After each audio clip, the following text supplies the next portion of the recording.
Station number 7, bearing.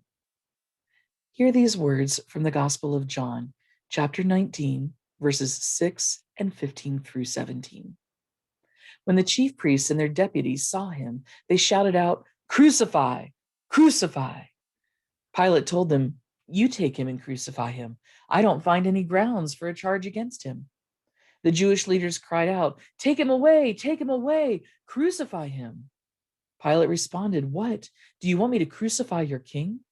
"We have no king except the emperor," the chief priests answered. Then Pilate handed Jesus over to be crucified. The soldiers took Jesus prisoner. Carrying his cross by himself, he went out to a place called Skull Place, in Aramaic, Golgotha.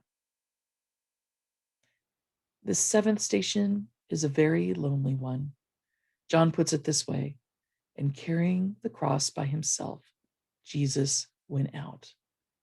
Christians have argued for centuries over whether or not Jesus had to die. We have debated about the meaning of his death. We have disagreed about its consequences. But what we do agree on is that somehow his solitary decision to take up the cross changed the course of history and had eternal consequences for all of humanity.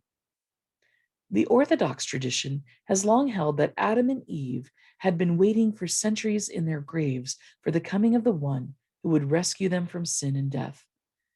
Perhaps as Jesus dragged his cross through the city streets that day, it began to rip apart the hardened earth where Adam and Eve lay waiting for resurrection.